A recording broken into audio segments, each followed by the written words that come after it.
Selamat pagi adik-adik untuk kelas besar, kelas tunas remaja dan adik-adik kami gembira. Shalom buat semua adik-adik yang ada di rumah. Shalom. Ya, pagi ini kita sungguh bersyukur kepada Tuhan karena Tuhan itu sangat baik dalam hidup kita. Dia selalu pelihara hidup kita dalam kondisi apapun, baik itu kita lagi senang, lagi mungkin ada masalah. Dia selalu ada buat kita semua karena Dia adalah Bapa kita yang baik yang selalu ada bersama-sama dengan kita. Kita akan memulai ibadah kita pada pagi hari ini. Kita mempersiapkan hati kita untuk sungguh-sungguh menghadap kepada Tuhan. Kita menyanyikan pujian Bapa-Ku baik, Engkau sungguh baik.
Dan saat ini kami bersyukur kepadamu untuk waktu yang ada yang Tuhan berikan bagi kami anak-anak-Mu. Kami mau beribadah kepadamu Tuhan, kiranya Tuhan menolong, Tuhan memberkati kami. Biarlah ibadah ini ya Bapa boleh berjalan dengan baik dan hanya untuk kemuliaan bagi nama Tuhan saja. Terpujilah namamu Bapa, di dalam nama Tuhan Yesus kami sudah berdoa dan bersyukur kepadamu. Amin. Amin.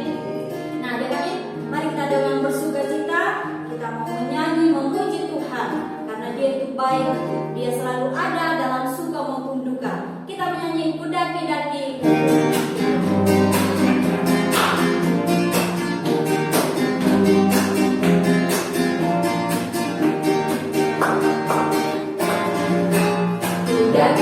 Kudaki-daki gunung yang tinggi, ku turun lembah yang gelap, ku melintasi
Haleluya. Haleluya. Amin. Amin. Jadi silakan duduk. Saatnya kita akan mendengarkan cerita. Kita buka Alkitabnya. Kita buka Alkitab Yohanes pasal yang ke-11 ayat yang pertama sampai ayat yang 44.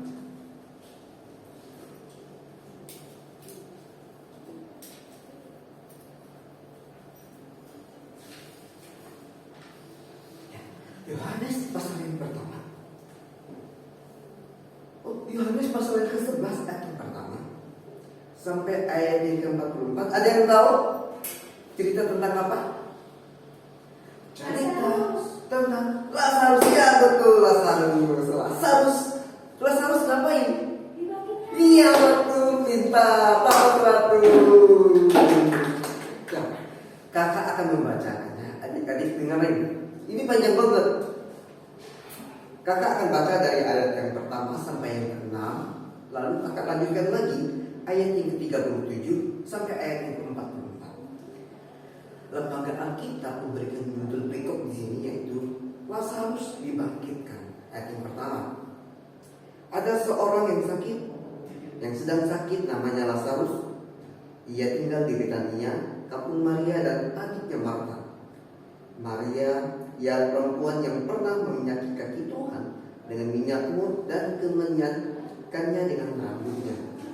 Dan Lazarus yang sakit itu adalah saudaranya. Kedua perempuan itu mengirim kabar kepada Yesus, "Tuhan, dia yang engkau kasihi sakit." Ketika Yesus mendengar kabar itu, ia berkata, "Penyakit itu tidak akan membawa kematian, tetapi akan menyatakan kemuliaan Allah, sebab oleh penyakit itu anak Allah akan dimuliakan." Yesus memang mengasihi Marta dan kakaknya dan Lazarus. Namun setelah didengarnya bahwa Lazarus sakit, ia sengaja tinggal 2 hari lagi di tempat di mana ia berada. Ayo kita baca lagi ayat 37. Tetapi beberapa orang di antaranya berkata, "Ia sedang membelengkan mata orang buta. Tidak sanggupkah ia bertindak sehingga orang ini tidak mati?" Maka sangguplah pula hati Yesus. Lalu ia pergi ke kubur itu. Kubur itu adalah sebuah gua yang ditutup dengan batu. Kata Yesus, "Angkat batu itu." Marta, saudara orang yang meninggal itu, berkata kepadanya, "Tuhan, ia sudah berbau, sebab sudah 4 hari ia mati." Jawab Yesus, "Bukankah sudah kukatakan kepadamu, jikalau engkau percaya, engkau akan melihat kemuliaan Allah?"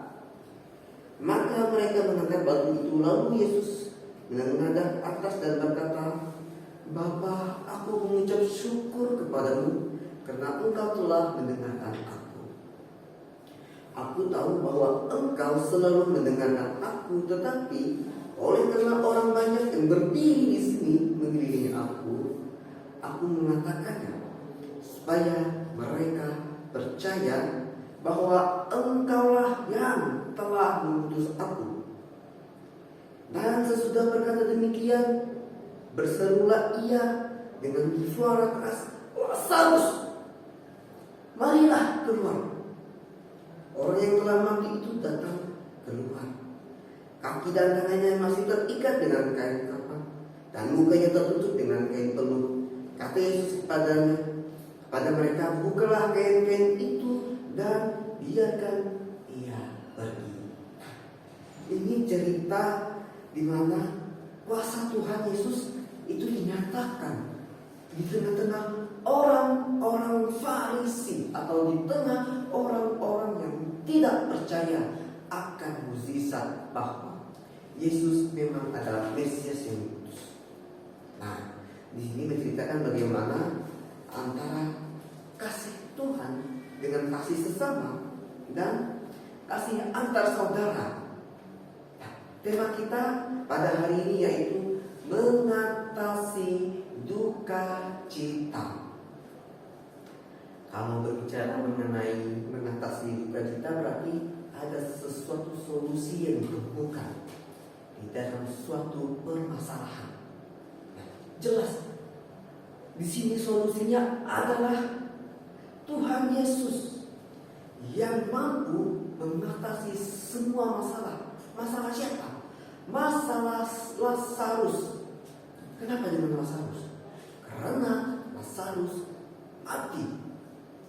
Dijelaskan di ayat yang pertama mengatakan ada seorang yang sedang sakit, namanya Lazarus. Ia tinggal di Betania, kampung Maria dan adiknya Marta. Di sini diceritakan 3 orang sebagai peran utama bagaimana akan menyatakan kemuliaan Tuhan Yesus itu. Kemuliaan berupa apa? Berupa mukjizat ketika Tuhan Yesus membangkitkan orang-orang mati. Salah satunya Lazarus. Banyak orang-orang pada saat itu mengelilingi Tuhan Yesus. Dia banyak melakukan mukjizat, dapat mencelingkan mata orang, dapat membuat orang lumpuh berjalan. Apakah dia sanggup membangkitkan juga orang yang sudah mati? Ketika Tuhan Yesus mendengar itu, masuklah dia, empati dia. Maka Tuhan Yesus mengatakan, angkat batu itu. Apa yang terjadi? Tuhan Yesus berdoa, mengucap syukur kepada Bapa.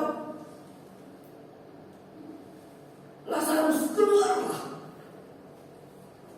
Ketika Tuhan Yesus mengatakan Lazarus keluarlah, Lazarus hidup. Ia hidup kembali. Dan itu menyatakan di mana bahwa Tuhan Yesus memiliki kuasa. Nah, dalam kita mengatasi duka cita, satu kunci pertama di sini yaitu ayat yang ke-14 dikatakan, sebab demikian lebih baik bagimu supaya kamu dapat percaya. Ini salah satu kenapa orang ragu akan Tuhan Yesus. Dapatkah dia membangkitkan orang mati?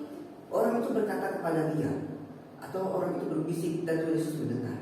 Nah, seharusnya kalau mereka dapat melihat mukjizat yang kecil, apakah dengan mukjizat yang akan Tuhan Yesus lakukan itu haruskah mereka juga berkata demikian? Seharusnya tidak. Nah, tapi dengan kemurahan Allah, Tuhan Yesus merelakan dirinya untuk menyatakan agar nama Tuhan dipermuliakan. Dan akhirnya Tuhan Yesus dengan secara tidak langsung dia mengajar kepada orang-orang sekitar agar belajar percaya, dan akhirnya endingnya memuliakan Tuhan. Lazarus dibangkitkan, dan akhirnya banyak orang yang memuliakan Tuhan. Karena apa? Karena mereka melihat mukjizat yang dilakukan oleh Tuhan itu sendiri. Coba ada dipikirkan, dapatkah dokter di sini yang menyembuhkan orang yang sudah mati, bukan menyembuhkan tapi membangkitkan orang yang sudah mati? Tidak. Bayangkan kenapa? Karena posisinya Lazarus dia sudah 4 hari mati. Kalau mati suri mungkin bisa dokter, hanya berapa jam. Tapi ini posisinya sudah 4 hari mati, dan sudah dikatakan dia berbau. Kalau bukan campur tangan Tuhan, ini mustahil sebagai orang-orang yang berpikir. Saya yakin kita semua orang-orang yang berpikir, orang-orang yang berpikir secara rasio. Nah, kalau dipikir secara manusia ini tidak mungkin. Tapi karena ini adalah pekerjaan Tuhan, apa yang tidak mustahil bagi Tuhan bisa Tuhan lakukan. Nah, di ayat 14 coba lihat apa yang dikatakan Tuhan Yesus. Tujuan intinya apa? Dikatakan agar kamu belajar percaya.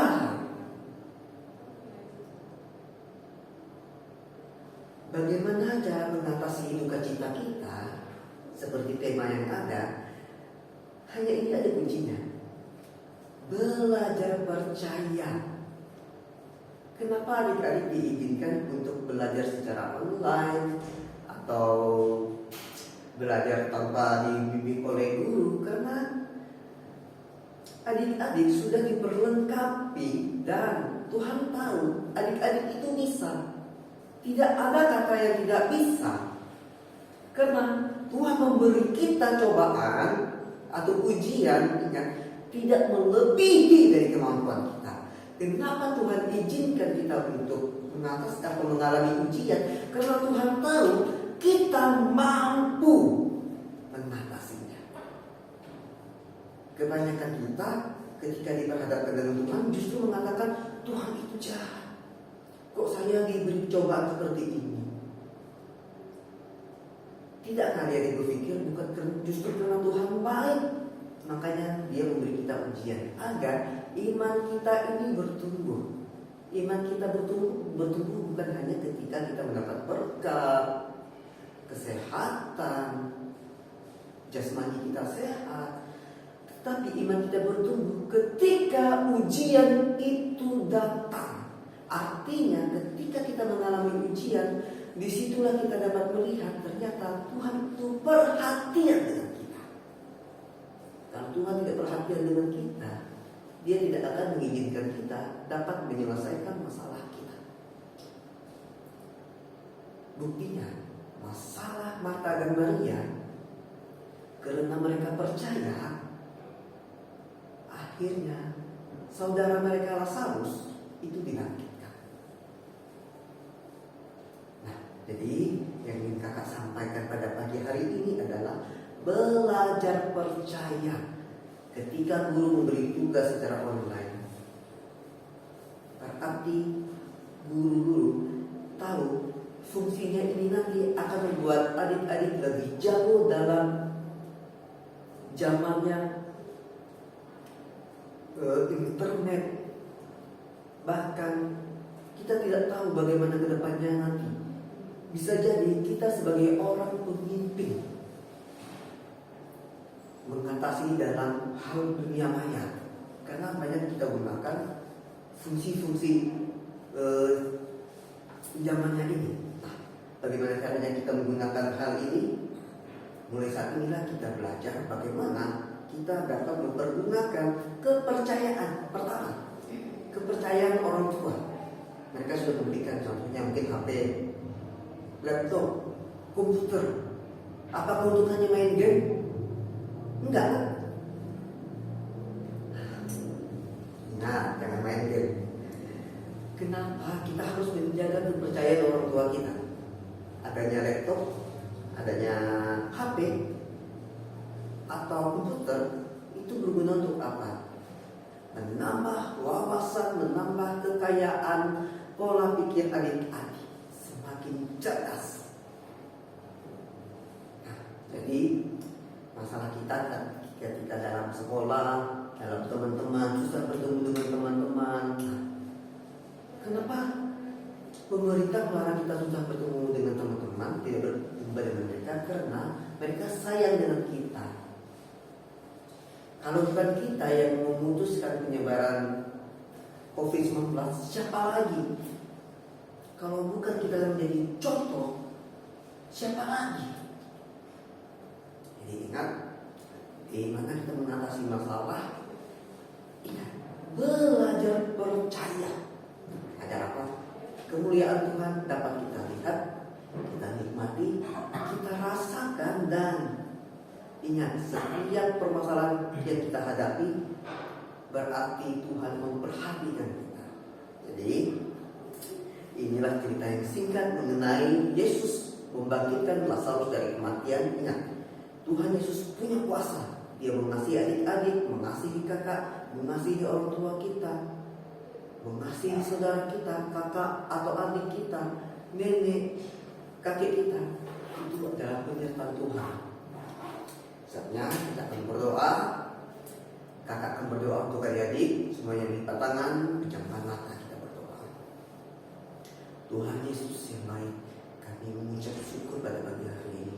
Ketika Lazarus dibangkitkan, itu menyatakan di mana bahwa Allah memiliki kuasa Tuhan Yesus berkuasa atas kehidupan setiap manusia. Berarti itu menunjukkan bahwa kami lemah. Kami tidak bisa menyombongkan bahwa kami kuat. Kami sadar kami butuh penolong. Kami sadar hanya Engkaulah Tuhan yang juru selamat kami.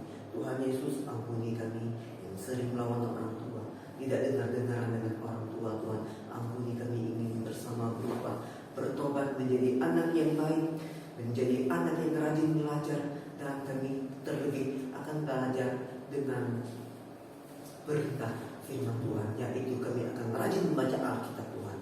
Terima kasih Yesus, kami serahkan ibadah kami pada pagi hari ini Bapa. Sekolah minggu kami Tuhan Yesus berkati.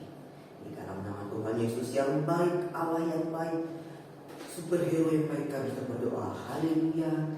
Sama-sama kita katakan Amin. Oke, selamat pagi.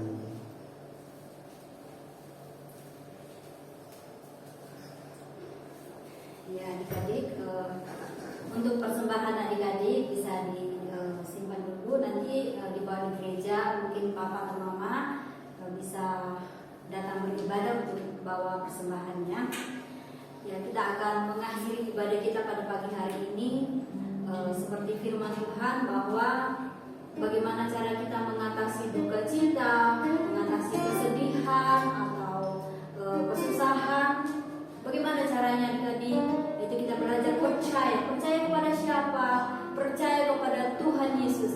Dia adalah sahabat kita yang baik, yang selalu mengerti kesusahan kita, mengerti kesedihan kita, mengerti tetesan air mata kita. Dia adalah Tuhan Yesus yang baik dan setia. Kita menyanyi pujian Tuhan Yesus setia, Dia sahabat kita.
berdoa kepada Tuhan kiranya Tuhan terus memberkati kami, menjaga, melindungi setiap aktivitas kami sebagai anak-anak-Mu Tuhan.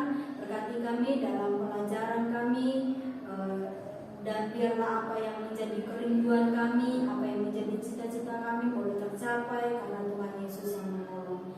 Kami berdoa Tuhan untuk semua guru-guru sekolah minggu, kakak-kakak sekolah minggu, Tuhan memberkati semua, berikan kekuatan, kesehatan, agar mereka terus setia mengajar dan membimbing kami sebagai anak-anak-Mu Tuhan, membawa kami untuk terus percaya kepada Tuhan, untuk semakin mengasihi Tuhan Yesus. Terima kasih Bapa, berkati kami semua sepanjang hari ini dalam apapun yang kami lakukan. Terpujilah nama-Mu Tuhan, di dalam nama Tuhan Yesus kami sudah berdoa dan bersyukur kepada-Mu. Amin. Bapa, terima kasih.